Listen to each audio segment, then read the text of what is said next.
সম্প্রতি নারী সংস্কার বিষয়ে কথা বলায় এক নারী আলেমদেরকে খুব খারাপ ভাষায় গালিগালাজ করেছেন। দেশের সামান্য কিছু আবর্জনার কাছে পুরো দেশের মানুষ জিম্মি থাকবে কেন, এবং এই ব্যাপারে কোনো পদক্ষেপ আমরা নেব কি? এটা তো আমাদের নিরাপত্তার কোশ্চেন।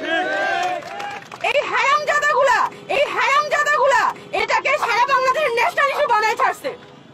কি পরিমাণ গবেট এরা, কি পরিমাণ গবেট এরা। দেখুন, আমরা যখন দ্বীনের কথা বলবো, কোনো অসঙ্গতির বিরুদ্ধে আমরা যখন প্রতিবাদ করব, সেটাও হতে হবে যৌক্তিক এবং সুন্দর উপায়ে।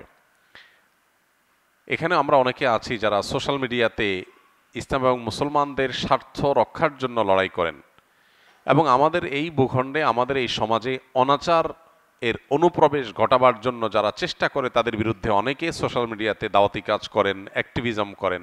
এটা খুব ভালো কথা, কিন্তু এইটা করতে গিয়ে আপনি মানুষকে বাজে কোনো ট্যাগ দেওয়া, গালি দেওয়া, কারোর ব্যাপারে কোনো জাজমেন্টাল কমেন্ট করে তার চরিত্র নিয়ে প্রশ্ন তোলা বা কোনো প্রকার কালিমা লেপন করা, এগুলো কোনো দায়িত্বশীল মুসলমানের কাজ না।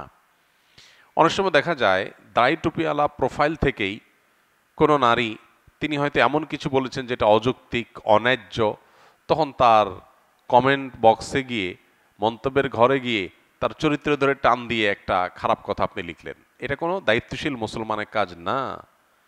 গালি দেওয়া এটা ফাসেকি চরিত্র, নবী সাল্লাল্লাহু আলাইহি সাল্লামের হাদিস থেকে আমরা জেনেছি। গালি দেওয়া এটা ফাসেকের চরিত্র, মুসলমানের চরিত্র না। নবী করিম সাল্লাল্লাহু আলাইহি সাল্লামের এই 63 বছরের জীবনে এত বিরোধিতা, এত আক্রমণ, এত ষড়যন্ত্র, এত শয়তানি করা হয়েছে তার বিরুদ্ধে, অথচ তিনি কখনো কাউকে গালি দিয়েছেন এরকম একটা দৃষ্টান্ত আমরা দেখাতে পারবো না। তাহলে আমরা কোন মুখে নিজেকে ধার্মিক মনে করে আমরা অন্যদেরকে গালিগালাজ করি? এগুলো অনেক ক্ষেত্রে আমাদের জেদ খেদ মেটানো হয়, দিন প্রচার হয় না। এগুলো হয় হলো আমার তার বিরুদ্ধে একটা যুদ্ধাংদেহী ভাব তৈরি হয়েছে, তাকে একটা প্রতিপক্ষ বানিয়ে তাকে ঘায়েল করার জন্য আমার সর্বশক্তি দিয়ে নামলাম।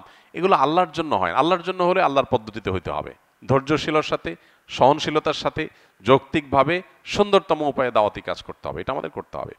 পাশাপাশি এখানে যে নারীর প্রতি ইঙ্গিত করেছেন, এটা তো আমাদের দেশে ওপেন সিক্রেট।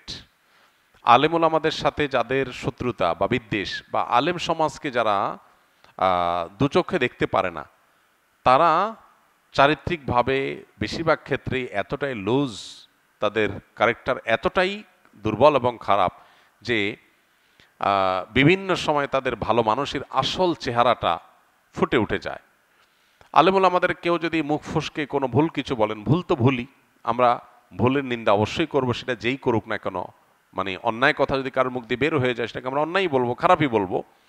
কিন্তু সেটার বিরুদ্ধে সরব থাকা মানুষ যখন নিজে জেনারেলাইজ করে আলেম সমাজকে গালিগালাজ করে, তখন তার আসলে নৈতিক কোনো অধিকার থাকে না আলেম সমাজের কোনো ভুল বা বিচ্যুতি করে কেউ মুখ দিয়ে খারাপ কথা বললে তার বিরুদ্ধে কথা বলার। এখানে একটা নৈতিক অধিকারের ব্যাপার থাকে।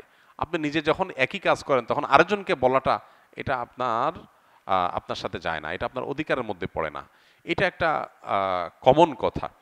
সো আমরা আমাদের জায়গা থেকে দায়িত্বশীল আচরণ করব। আর এরকম যারা দ্বিচারিতা করে, নিজেরা সারাদিন আলেমুল আমাদের এক হাত নেয়, আবার সকাল বিকাল সবক দিতে আসে, তাদের দ্বিচারিতা এবং দ্বিমুখী আচরণের কথা আমরা মানুষকে জানিয়ে দিব ইনশাআল্লাহ, এবং তাদের ব্যাপারে আদর্শিক যে অবস্থান আমাদের, সেটা আমরা পরিষ্কার করব। বিভিন্ন দেশে বর্তমানে নারীরা চিকিৎসা বিজ্ঞান ও বিভিন্ন ফোর্সে অংশগ্রহণে এগিয়ে যেতে দেখা যায়। ঠিক সেই সময় আমাদের দেশের কিছু কুচক্রী তথাকথিত নারীবাদীরা নারীদের পতিতাবৃত্তিকে বৈধ করার লাইসেন্স পেতে ব্যস্ত হয়ে উঠেছে। এটা কিভাবে দেখছেন? দেখুন, এটা তো বলার অপেক্ষা রাখে না। যারাই এই পথে আসেন, পতিতা বলেন, গণিকা আবৃত্তি বলেন, এই পথে যারা আসেন, তাদের প্রায় সবার হিস্ট্রি অলমোস্ট কাছাকাছি। এরা বেশিরভাগই কোনো প্রতারণার শিকার হয়ে আসেন, কোনো দালালের খপ্পরে পড়ে আসেন। তারা এ পথে আসার পর এখান থেকে মুক্তি চান, এটা হলো বাস্তবতা। তাদেরকে মুক্তি না দিয়ে, তাদেরকে অধিকারের নাম দিয়ে শ্রমিকের মর্যাদা দেওয়ার কথা বলার মানে হলো এদের যে দালালদের সাপ্লাই চেইন আছে, সেটাকে বৈধতা দেওয়া। পৃথিবীর অনেক দেশে, অনেক উন্নত দেশে উঠতি বয়সের মেয়েদের, বিভিন্ন রকমের মেয়েদের কিডন্যাপের পরিমাণ দিন দিন বেড়ে চলেছে। কেন কিডন্যাপ বাড়ছে? কারণ আপনি যখন এই জাতীয় কর্মকাণ্ডকে বৈধতা দিবেন, এটাকে পেশা হিসাবে স্বীকৃতি দিবেন, তখন এটা একটা বিজনেস। আপনারা জানেন যে পর্ন ইন্ডাস্ট্রির সাথে হাজার হাজার কোটি টাকার ব্যবসা জড়িত। এখানে ওই দালাল চক্র, পর্ন ভিডিও তৈরি করা, হাজারটা অপকর্ম এখান থেকে আপনার হয়ে থাকে। সেগুলোকে স্টাবলিশড করার জন্য অধিকারের নাম দিয়ে এই জিনিসটাকে সমাজে প্রতিষ্ঠিত করার চেষ্টা করছে কিছু মানুষ।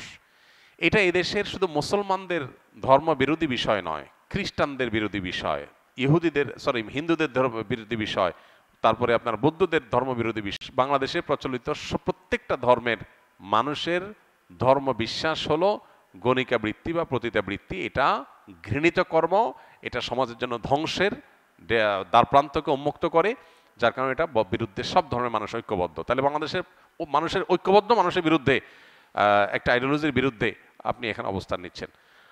সবচেয়ে ভয়ের বিষয় হলো এটা যখন চালু হবে, ঘরে ঘরে স্কুল কলেজের মেয়েরা তারা অনেকে মনে করবে এটা বৈধ কাজ, অতএব তারা এটাকে টিউশনির মতো করে যেখানে সেখানে যখন তখন তারা এটাকে ইউজ করবে, এবং ঘরে ঘরে অশান্তি এবং চরিত্রহীনতা এটা দেখা দিবে। আমাদের সংসারগুলোতে এমনি ভেঙে শেষ, এটা 12টা বাজানোর জন্য নতুন করে এই সংস্কার কমিশন তারা এই সমস্ত বচ্চাপচা সস্তা কালচারগুলোকে আমদানি করছে।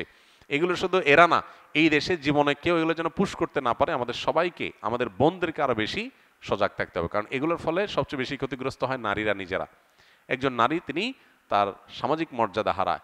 এগুলো করে কেউ কখনো মানসিকভাবে সুখী থাকে না এবং কেউ প্রত্যাশাও করে না। অতএব এই জগতে যারা চলে আসে, কারা তাদেরকে আনছে, কারা তাদেরকে দালালি করে বিভিন্ন রকম প্রতারণা করে এই পথে আনছে, তাদেরকে বিচার করা দরকার।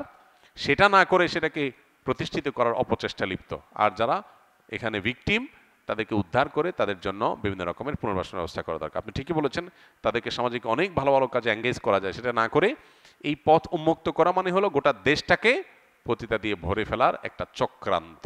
বিধায় এটার বিরুদ্ধে আমাদের সামাজিক অবস্থান এটা মজবুত করতে হবে, পাকাপোক্ত করতে হবে। যার যার জায়গা থেকে সকল ধর্মের মানুষের কাছে ঘৃণিত বিষয়, সব ধর্মের মানুষকে এখানে এগিয়ে আসতে হবে। দুর্গন্ধ ময়লাযুক্ত পানি রিফারিং করার পর তা দিয়ে অজু বা পান করার হুকুম কি?